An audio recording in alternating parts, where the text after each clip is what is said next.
보자. 자, 대중문화 나와 있는데 이거는 대표적인 우리가 주류 문화라고 볼 수 있는데 대중문화가 이거는 봐봐. 정보사회는 지금 사회도 대중문화가 있는데 이거는 대중문화가 등장하고 확산된 배경. 알겠어? 등장하고 확산된 배경. 지금 우리가 살고 있는 사회는 정보사회인데 지금 우리도 대중문화를 가지고 있지만 이게 등장된 시기는 정보사회는 아니지. 이게 언제 등장했고 뭐를 계기로 해서 확산했는지 일단 보고 이거랑 관련해서 대중문화의 등장과 확산에 기여했던 대중매체에 대해서도 같이 여기에서 좀 배워봐야겠지? 봅니다. 자, 대중문화의 등장 및 확산 배경. 원래 대중이라는 단어는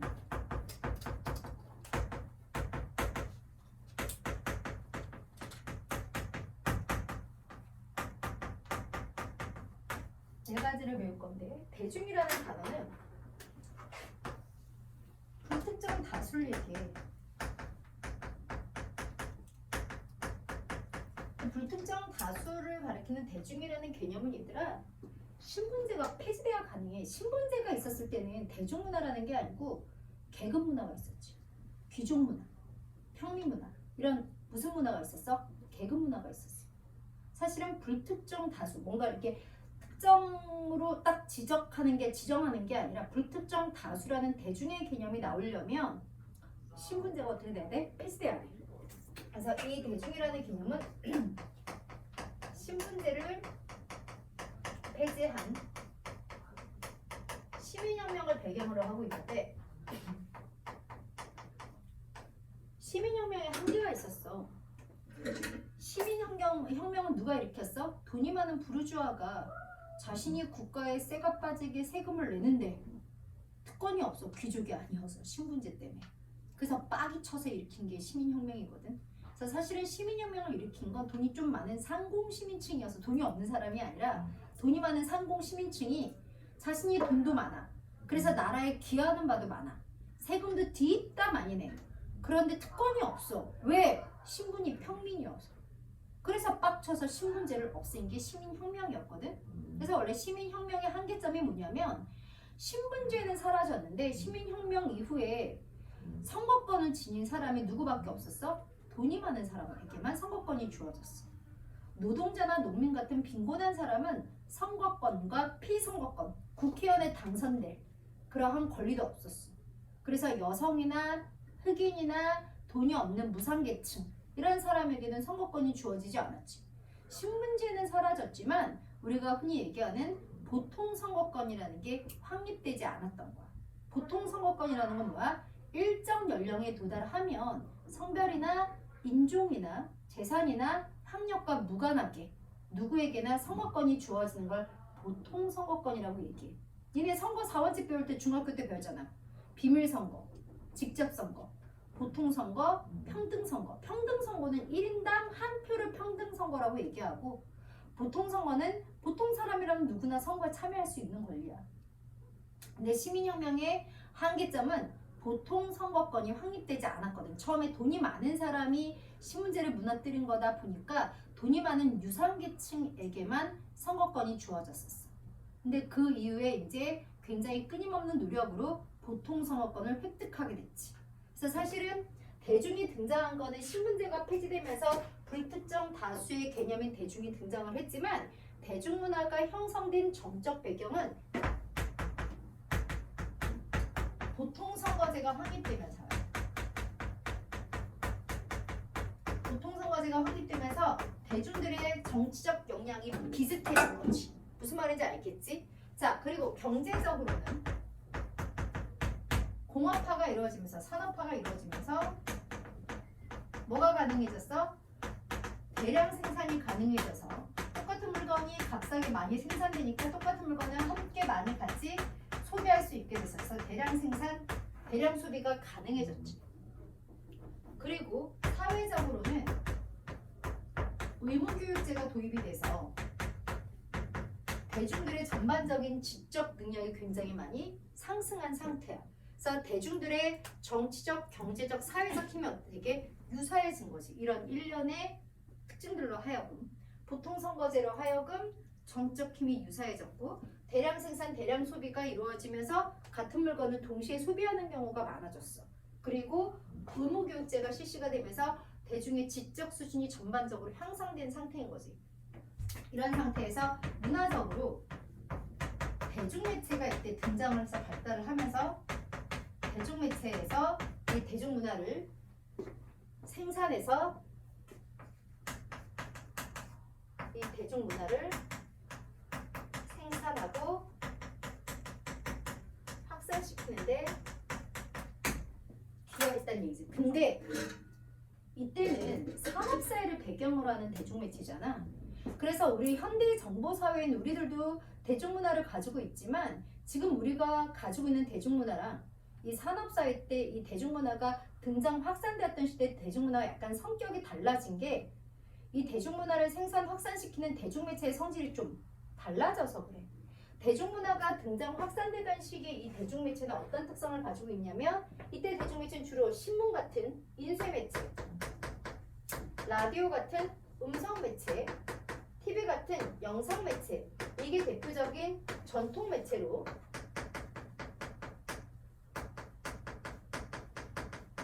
일방향 매체야.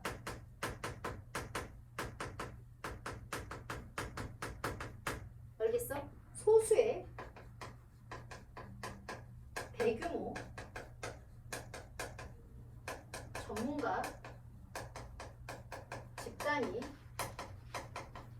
정보의 문화의 생산자, 정보 생산자가 되고 얘네가 정보를 생산해서 일방적으로 대중이 정보의 수동적인 수용자로서 일방적으로 어떻게 전달되는 체제, 일방향이었지. 그래서 이 당시의 매체는 일방향 매체였기 때문에 정보의 생산자랑 수용자, 소비자가 어때? 명확하게 구분이 돼. 되게 경계가 뚜렷하지. 그래서 소수의 대규모 전문가 집단이 정보의 생산자가 되고 다수의 대중들은 정보의 소비자가 돼. 그래서 정보 생산자랑 소비자의 경계가 되게 뚜렷하게 구분되었던 시절이야. 그래서 이 당시에는 대중들이 굉장히 수동적이야.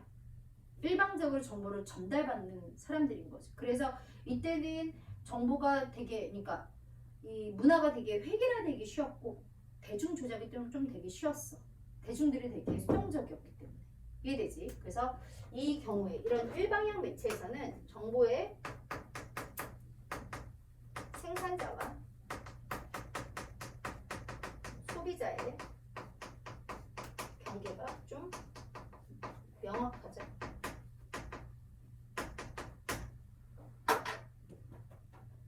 그래서 대중문화가 등장하고 확산되던 시기에 사실은 대중문화의 확산 등장에 굉장히 영향을 많이 끼쳤던 대중매체는 좀 일방향 매체이다 보니까 이 당시에 대중문화는 되게 획일화되어 있고 대중주의에 굉장히 손쉬었던 그런 시절이었어. 오케이? 근데 현대사회의 대중문화는 저 매체가 아니라 인터넷이라는 쌍방향, 양방향 매체에 의해서 대중문화가 생산 확산되고, 알겠어? 이 양방향 매체에서는 정보의 생산자랑 소비자가 명확하게 구분이 안 돼.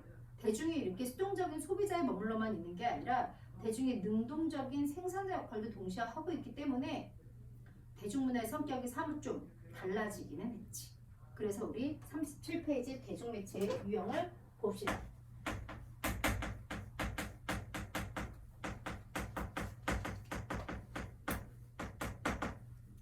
대중매체 유형은 4가지가 있습니다.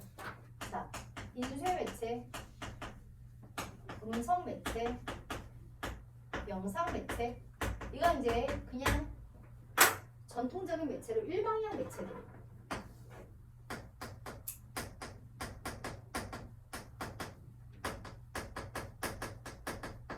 정보의 생산자랑 소비자가 뚜렷하게 구분되었던, 그래서 대중이 단순한 정보의 수동적인 소비자에 머물렀던 매체고, 자, 그리고 새롭게 등장한 매체가 바로 인터넷을 기반으로 한 뉴미디어가 있지. 이거는 양방향 매체가 됩니다.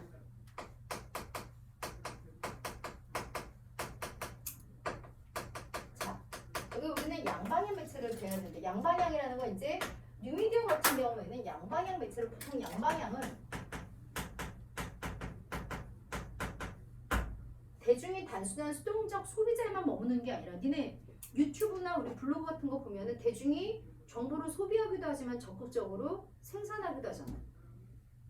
원래 유튜브가 니네 UCC인 거 알지? UCC? UCC가 원래 뭔지 알아? 유저 크리에이티드 컨텐츠 이게 UCC야. 사용자 제작 콘텐츠라는 거는 사용자가 컨텐츠를 제작하기도 해. 제작자와 사용자가 구분이 돼 안 돼? 안 된다는 거지. 이런 양방향 매체에서는 대중이 그치? 수동적인 소비자에 머무는 게 아니라 자 정보와 문화의 생산자와 소비자의 관계가 모호해지면서 대중이 능동적 생산자로서의 역할도 하게 된다. 그래서 다수의 소규모 개인들이 정보 생산의 주체가 되잖아. 이 일방향 매체든 소수의 대규모 전문가 집단이 정보의 생산자가 된다면 양방향 매체든 사실은 다수의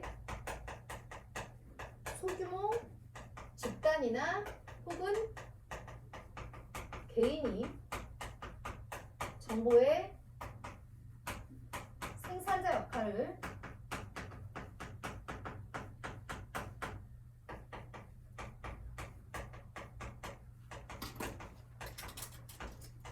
겸하잖아. 그래서 우리가 이렇게 얘기하지? 정보 생산자랑 정보 소비자 경계가 되게 모호해졌다. 뭐가 등장했어? 프로 유저랑 컨슈머가 모호해졌다.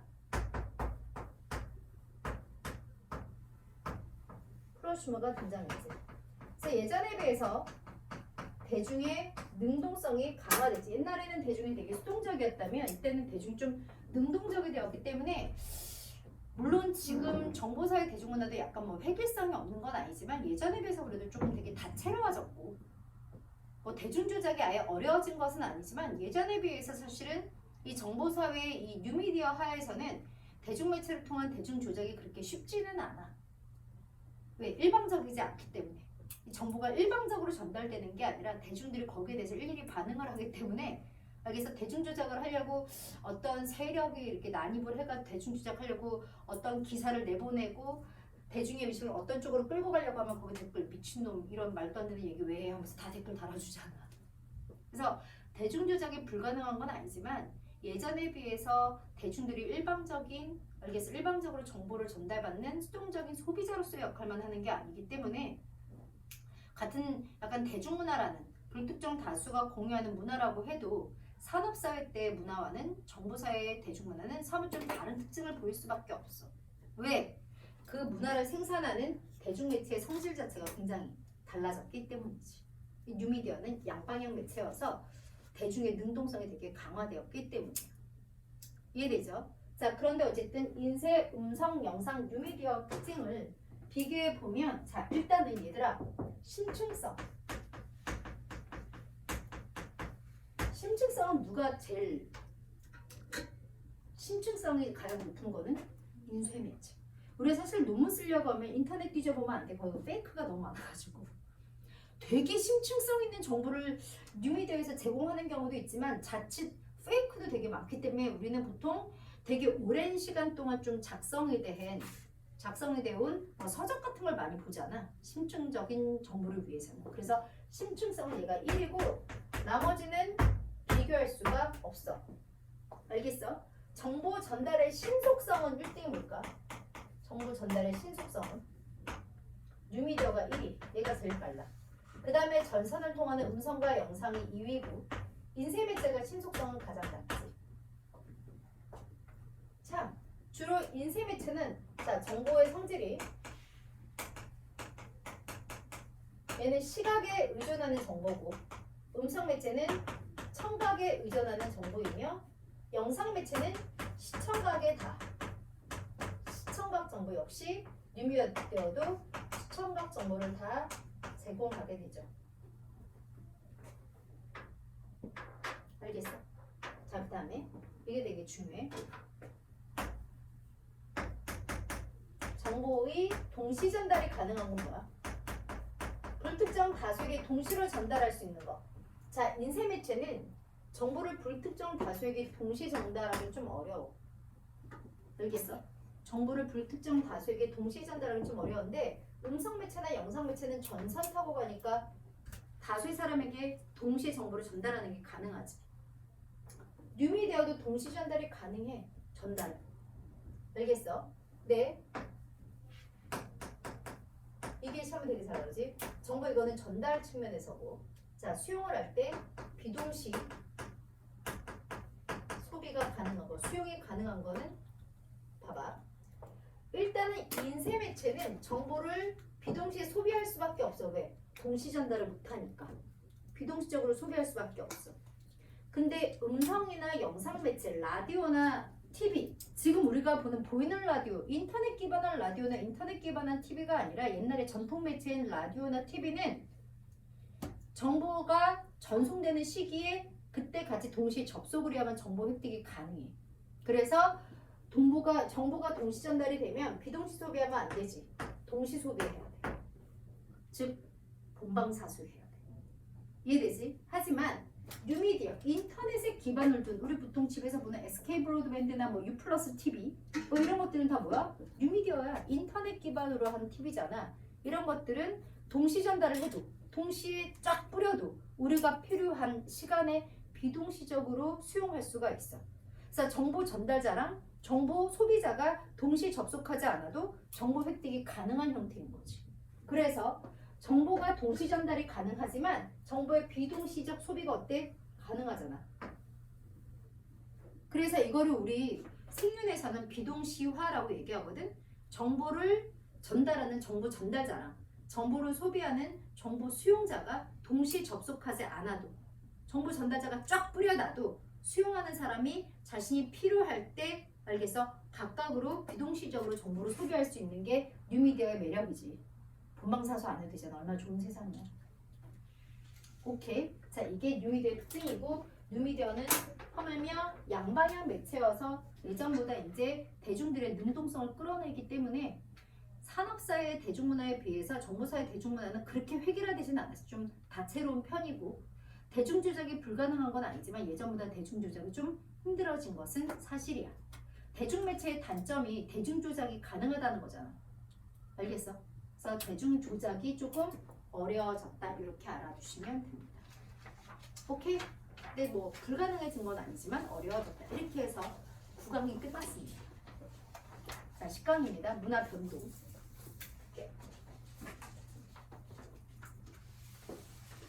다는 못하겠지만 거의 다 할 수 있을 것 같아.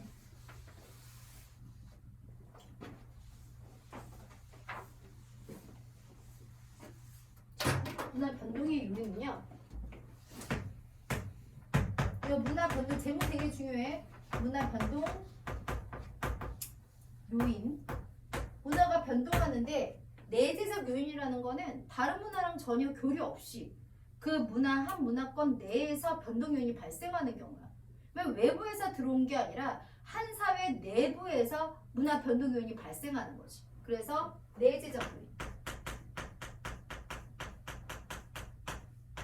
이거는 두 가지가 있지. 그래서 내재적 요인. 자, 뭐랑 뭐가 있어? 발명과 발견이 있습니다. 한 사회 내부에서 변동의 요인이 발생하는 경우죠. 발명은 원래 존재하지 않았던 것을 만들어낸 거고 얘는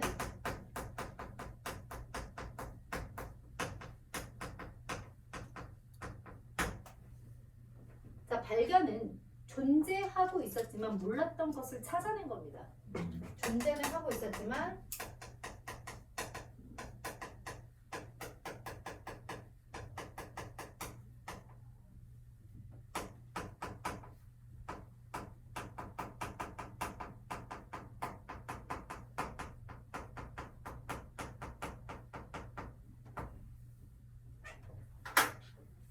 알겠어?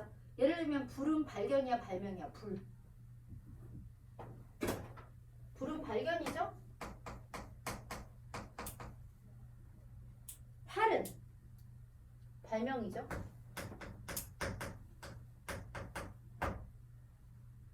비타민은 발견이죠. 전구는 발명이잖아. 근데 전구는 발명이지만 전기는 발견입니다. 자연 속에 있던 거니까. 이런 식으로 구분할 수 있어야 돼. 그리고 사실은 굳이 나누자면 발명도 두 개가 있잖아. 1차적 발명. 아예 무에서 유로 만든 1차적 발명. 예를 들면 활.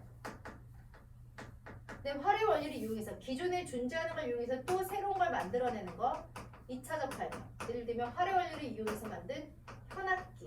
뭐 이런 거는 2차적 발명이 되죠. 알겠어? 그러면 내재적 요인은 어쨌든 그 한 사회 내부에서 변동의 요인이 발생한 거야. 그러면 외부에서 들어온 게 아니라 그 안에서 새로운 문화 요소가 생겼다는 거지. 알겠어? 어쨌든 새로운 문화 요소가 생긴 거잖아. 발명이든 발견이든. 이전에 없었던 걸 만들어내서 새로운 문화 요소가 등장을 했든 아니면 존재하고 있었지만 몰랐던 걸 찾아냈든 어쨌든 새로운 문화 요소가 등장하게 되는 거지. 오케이? 그래서 문화가 변동을 하겠지. 자, 외재적 요인은 말 그대로 외부에서 들어오는 거야. 그다음 보통 전파되는 거지. 다른 사회화의 교류로 전파되는 건데 외재적 요인은 세 가지가 있어. 직접 전파,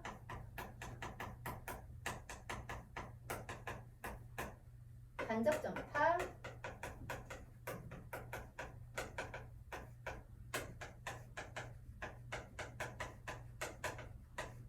자극 전파. 직접 전파는 왜? 문화를 전달하는, 알겠어? 문화 요소를 제공하는 문화 제공 사회랑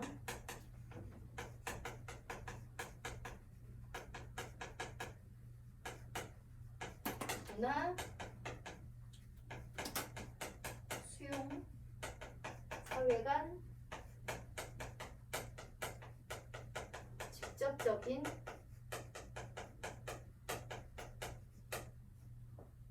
접촉에 의해서 전파됩니다. 그래서 그 문화를 제공하는 사회 인간과 그 문화를 수용하는 사회 간, 그치? 직접적인 접촉. 예를 들면 뭐 식민지 정복이라든지 전쟁이라든지 무역 이런 것들을 통해서 문화가 전파되는 경우요. 근데 되게 조심해야 되는 게 인적 교류에 의한 문화 전파가 다 직접 전파는 아니야. 왜? 그때 얘기했지. 우리나라에 일본인이 중국 문화를 가지고 들어왔어. 그러면 중국 문화가 우리나라에 전파가 됐지. 근데 우리랑 중국이 직접적으로 접촉한 게 아니잖아. 일본인이 중국 문화를 우리나라에 전파시켜 줬으면 그 중국 문화의 전파는 간접 전파야. 우리랑 중국이 직접적으로 접촉한 게 아니라 일본인이라는 매개체를 통해서 들어온 거거든. 직접 전파하려면 문화를 제공하는 사회랑 문화를 수용하는 사회 간의 직접적인 인적 교류여야 된다는 얘기지. 제3국의 인간에 의해서 문화가 전파되는 건 제공사회랑 수용사회가 직접적으로 접촉한 건 아니잖아. 우리나라랑 중국이 직접적으로 접촉한 게 아니라 일본인이 중국 문화를 가지고 오면 그거는 간접 전파잖아. 그래서 인적 요소에 의한 전파가 모두 다 직접 전파라고 생각하면 안 돼. 문화 제공사회랑 문화 수용사회의 직접적인 인적 교류에 의해서 전파되는 게 직접 전파인 거야. 무슨 말인지 알겠지? 만약에 일본인이 일본 문화를 가지고 우리나라에 들어왔다. 그럼 이거는 직접 전파지. 일본 그 문화 제공사회 사람과 우리나라 사람이 직접 교류를 한 거니까. 무슨 말인지 알겠어? 그래서 인적 요소에 의한 거 다 직접 전파는 아니고 문화 제공사랑 문화 수용사회의 직접적인 인적 교류에 의해서 전파가 이루어지면 직접 전파. 간접 전파는 문화 제공사랑 수용사회가 직접적으로 접촉하는 게 아니라 매개체를 통해서 전파가 되는 경우지. 예를 들면 보통 대중매체, 서적이나 인터넷 이런 걸 통해서 들어오는 게 보통 간접 전파 또는 아까 얘기했다시피 문화 제공사회, 수용사회가 아닌 제3국의 인간에 의해서 전파가 된다. 제3국. 수용사회도 제공사회도 아닌 제3국의 인간에 의해서 문화가 들어온다. 이러면 이거는 간접 전파인 거지. 무슨 말인지 알겠지? 그 다음에 이제 이 자극전파의 개념이 되게 어려운데, 자극전파는 문화 요소 자체가 구체적으로 들어온다기보다는 다른 문화 요소랑 다른 사회랑 직접적으로 교류를 하든 아니면은 매개체를 통해서 다른 문화 요소가 들어왔든, 근데 그 구체적인 내용이 들어오는 게 아니라 직접 전파든 간접 전파든 그 문화 요소에 대한 뭐가 추상적인 개념이 들어와서 여기에서 뭐를 얻는 거야? 아이디어, 즉 자극을 받아서 전혀 없었던 뭐로 이루어지는 거야? 새로운 문화 요소 발명으로 이어져서 이게 이제 정착되면서 변동을 일으키는 게 이게 자극전파지. 예를 들면 맨날 나오는 게 우리나라 신라시대 때 한자가 들어서 우리가 한자를 사용하게 된 게 아니라 한자가 딱 들어왔어. 근데 그걸 그대로 수용한 게 아니라 거기서 아이디어를 얻어서 얘네 문자를 쓰네. 우리도 우리말을 표현할 수 있는 문자가 있으면 좋을 텐데. 한자에서 아이디어를 얻어서 알겠어? 그거를 변형해서 이두문자를 만들었지. 한자가 그대로 구체적으로 어떻게 들어와서 우리한테 수용이 된 게 아니라 거기에서 아이디어를 얻어서 우리 문자를 만든 거잖아. 이거는 아이디어만 얻은 거거든. 거기에 자극을 받아서 발명으로 이어진 걸 자극전파라고 얘기하는데 대표적인 게 신라의 이두문자가 있고, 한자에서 아이디어를 얻어서 이두문자를 만들었고, 아메리카 원주민인 체로키 부족도 알파벳에서 아이디어를 얻어서 그거를 쓴 게 아니라 자기들만의 문자인 세콰이어 문자를 만들었어. 세콰이어 문자. 이게 대표적인 자극전파. 그래서 직접이든 간접이든 어쨌든 이건 외재적 요인이지. 외부에서 들어온 다음에 거기에서 아이디어를 얻어서 새로운 발명이 이어진 거기 때문에 이거는 자극전파라고 얘기할 수 있다. 이해돼? 자, 근데 봐봐. 문화 변동의 양상. 근데 이거를 이제 문화 변동의 양상을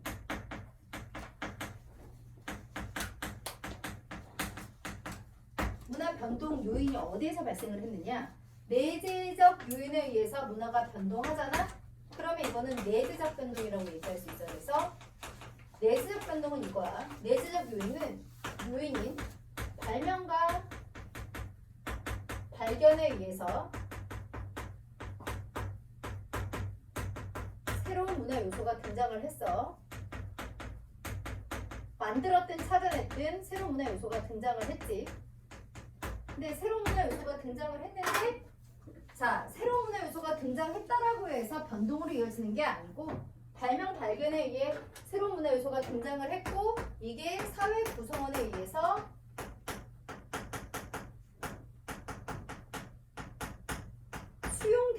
수용돼서 그 문화 체계에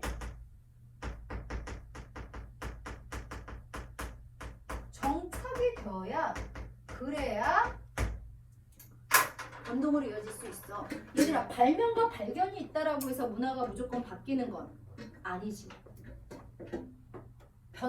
발명과 발견이 있다라고 해도 구성원들에 의해서 수용되지 않는다면, 그래서 문화 체계 속에 정착되지 않는다면 문화 변동으로 이어질 수 없어. 근데 발명과 발견이 있었고 이게 사회 구성원에 의해서 수용이 돼서 문화 체계 속에 정착되면서 변동을 일으키는 걸 내재적 변동이라고 얘기하는데, 조심해야 되는 거, 발명과 발견이 있으면 반드시 문화가 변동한다? 그거는 아니지. 구성원들이 반드시 수용을 해야 되고 그러면서 체계에 정착을 하는 과정에 문화 변동은 일어난다. 그래서 내가 예시로 많이 드는 게, 우리나라가 독일의 구텐베르크보다 맨날 금속 활자를 200년이나 더 빨리 만들었어 이렇게 얘기하잖아. 근데 사실은 우리가 고려시대 때 금속 활자를 만들기는 했지만 활자라는 게 인쇄술이잖아. 책을 많이 찍어낼 수 있는 기술이잖아. 그런데 사실은 우리나라 고려시대의 금속 활자 발명은 그렇게 사회에 큰 변동을 일으키지 못했어. 그래서 자랑스럽다라고 하기엔 좀 쪽팔린 감이 있어. 이유가 뭔지 알아? 한글이 창제되기 이전이어서 글씨를 읽을 줄 아는 사람이 별로 없었거든. 그래서 인쇄술이 발명되기는 했지만 지식을 보급하는 데는 그렇게 기여하지는 못했거든. 근데 200년 후에 우리보다 금속 활자 발명이 늦기는 했지만 독일에서 구텐베르크가 금속 활자를 발명함에 따라서 유럽에는 굉장히 커다란 변화가 나타나. 금속 활자의 발명으로 뭐를 많이 찍어냈어? 성경책을 되게 많이 찍어냈거든.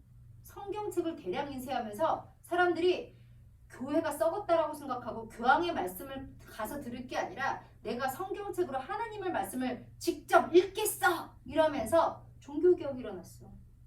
중세 교회가 되게 절대적인 힘을 가지고 있었던 그 유럽 세계를 완전히 종교개혁으로 무너뜨린 거죠. 그래서 발명이 있다라고 해서 무조건 사회 큰 변동을 일으키는 건 아니야. 이 발명이 혹은 발견이 사회 변동을 시키려면 구성원들에 의해서 수용돼서 그게 문화 체계 속에 정착이 되어야 변동으로 이어질 수 있다는 거. 그래서 발명과 발견은 문화 변동의 요인이 될 수는 있지만 발명과 발견이 있다라고 해서 반드시 문화 변동이 되는 건 아니야. 전파도 마찬가지지. 전파가 되면은 그게 문화 변동의 요인이 될 수는 있겠지. 새로운 문화 요소가 들어왔으니까. 하지만 그게 반드시 문화 변동으로 이어지는 건 아니지. 전파가 된 거에 대해서 구성원들이 거부하고 저항하면 체계 속에 정착되지 않을 거 아니야. 그거를 구성원들이 수용해서 체계 속에 받아들일 때 변동으로 이어질 수 있겠지. 자, 그러면 문화 변동 소지에 따라서 발명과 발견에 의해서 변동이 되면 내재적 변동. 그러면 전파에 의해서 변동이 되면 외재적 변동이 되겠지. 직접이든 간접이든 자극이든 전파에 의해서 새로운 문화 요소가 등장을 하고 구성원들에 의해서 수용되는 문화체계에 정착되며 외재적 변동이 일어나는데 외재적 변동은 다른 말로 이렇게 얘기해. 다른 문화와의 접촉에 따른 변동이라고 해서 우리가 다른 말로 문화 접변이라고도 얘기합니다. 문화 접변.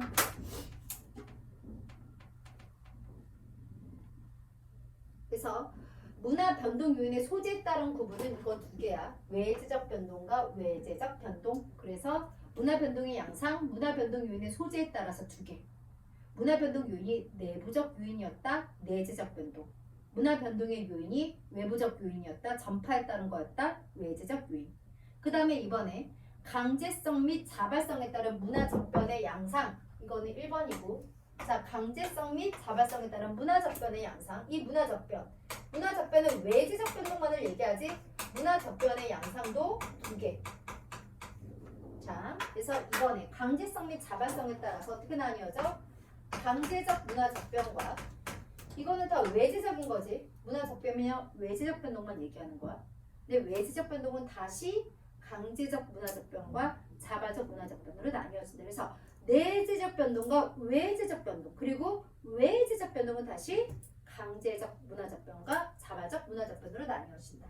이해되죠? 그래서 강제적 문화 접변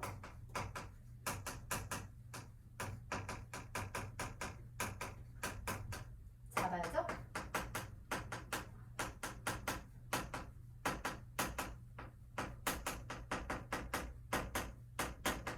이렇게 나뉘어지고요. 강제적 문화 접변 보통 이렇게 얘기하죠. 문화 제공사회의